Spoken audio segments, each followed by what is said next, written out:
Hi guys, this is Alia Bass and today we're continuing to read Captain Underpants and the Wrath of the Wicked Wedgie Woman.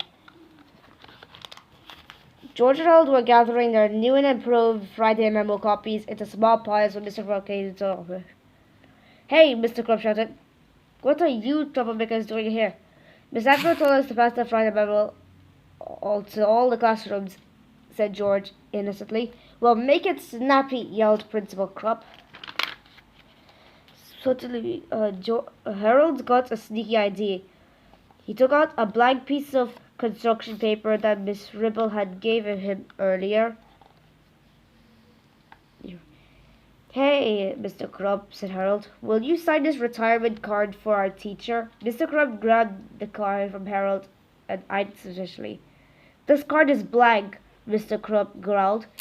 I know, said Harold. Our class is going to decorate it later. We wanted you to be the first to sign it. Well, all right then, said Mr. Crumb. He opened the card and quickly scribbled, signed Mr. Crumb, on the inside. Then he stormed out of the office. What are you going to do with that? Asked George. You'll see, said Harold, smiling. Chapter 7, reversing order. George and Harold passed out the Friday memo and made it back to their classroom quickly and changed the letters around the side outside the door. While Harold wrote a special greeting on Mr. Crumb's card and stuffed it into the envelope. Hey, Bobs! Shouted Mr. Crumb as he stormed down the hall. What do you kids think you're doing? We're going to Miss Ribble's retirement party, said George. That's what you think, smart guy, said Mr. Crumb. Miss Ribble showed me that in comic books you boys made about her. And now I catch you changing the letters around another side. You boys aren't going to any party. You're going to straight to my detention room. Well, fine, said Harold. We're not gonna give Miss Ribble the card a class made for her. Mr. Crow quickly swiped the card out of Harold's hand. Aha! He shouted. I'm going to make sure she gets his card. I'm gonna give it to her myself. Aw, man, said Harold. George and Harold walked down the hallway towards the detention room. Wow, said George. That was pretty cool. How you got Mr. Crumb to deliver that phony card for you? Yep, said Harold. I used reverse psychology on him. You gotta try that sometime, said George. By the way, what did you write on that card? You'll see, said Harold, smiling. Miss Ribble's retirement party started off bad, and just got worse. First, Miss Ribble forced the class to sing a corny song to her. By the time she was done yelling at the boys for singing off key, the chunky tofu ice cream was melted. Everybody had to eat it anyway. The children handed in their happy retirement cards. Mr. Ribble ripped several of the cards up because some of the children had mistakenly drawn polka dots on their butterflies. One unfortunate boy had also drawn a happy, smiling sunshine on his card that he had to stand in the corner. Finally, Mr. Crumb stepped forward and handled Mr. Ribble the cards he had snatched from Harold's hand. I went to a lot of trouble to get this for you, Mr. Crumb said gallantly. Miss Ribble tore the envelope open and read the card out loud. You're one hot mama, said Miss Ribble, with a shock look on her face. Ew! Cried the children. She opened the card and read the inside. Will you marry me? Sighed Mr. Crow. Ew! Cried the children. The teachers gasped. Then the room grew silent. Miss Ribble glared over at Mr. Crumb, who had turned bright and red and began to do prophecy. He tried to speak, but he tried to tell her it was a big mistake. He tried to say something, but all it came out with boom, boom, boom, boom, boom, boom, boom. Or congratulations, said Mr. Mina as he patted Mr. Crumb's sweaty, shivering shoulder.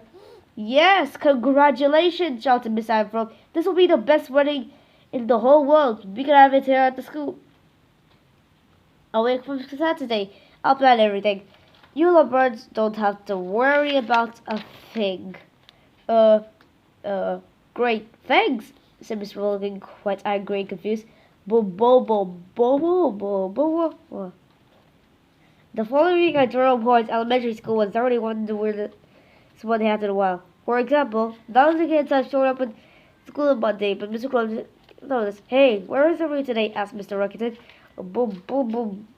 Boom, boom, boom, boom, what? Was Mr. Crow. Well, on Tuesday, everybody did show up in their pajamas. Why is everybody picking their noses? Asked Mr. Fitz. Mr. Fitz. Boom, boom, boom, boom, boom, boom, boom, what? Was Mr. Crow. On Wednesday, the school smelled like garlic and rotten egg salad sandwiches, especially some of the girls. Boy, said Miss Garrett, the style today is sure getting bizarre. Boom, boom, boom, boom, boom, boom, boom. What? Said Mr. Garrett.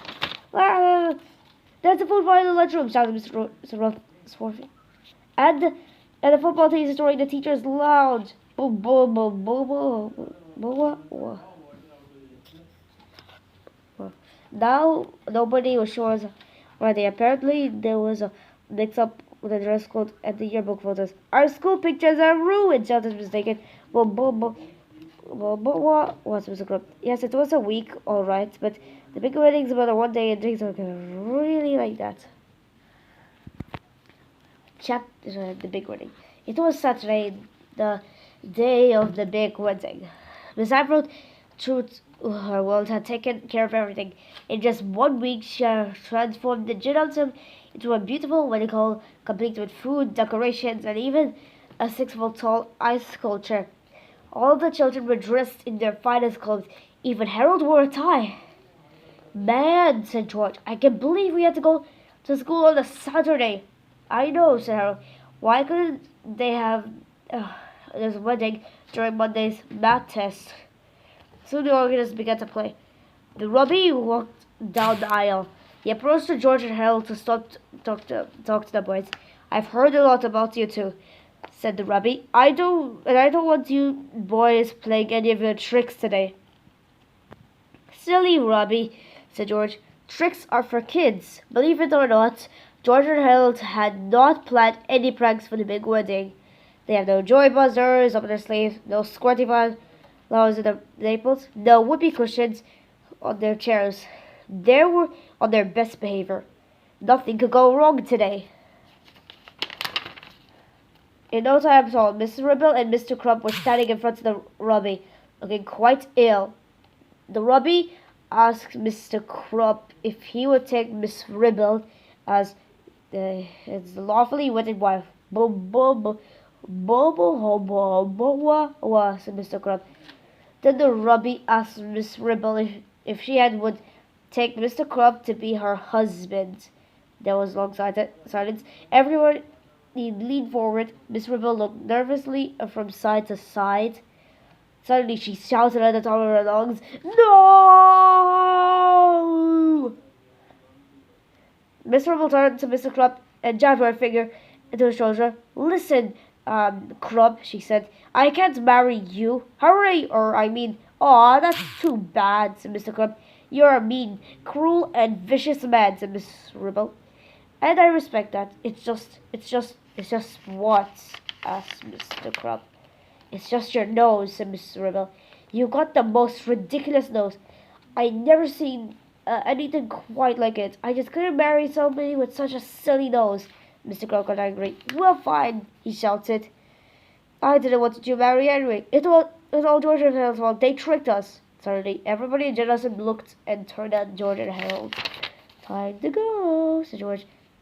As George and Harold turned to Jennison, they heard loud thumbs of the cleated wedding boots thumping down at the aisle towards. "I'm going to grind those kids into a head cheese!" screamed Mr. Welsh. She longed for the boys. George and Harold screamed and ran to the back of the room near the refreshments.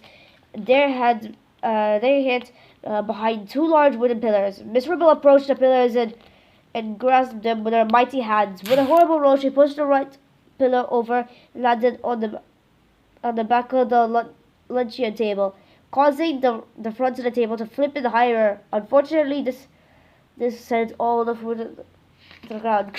Oh, wow! The creamy candied carrots covered the kindergarten. The fatty fried fish fryers flipped to the first graders. The sweet and sour spaghetti squash splattered the second graders. 3,000 throwing fimbleberries thundered the third graders. 500 frosted fudgy fruitcakes flung the fourth graders, and 55 fizzles of fatty French fried frankfurters flattened the fifth graders.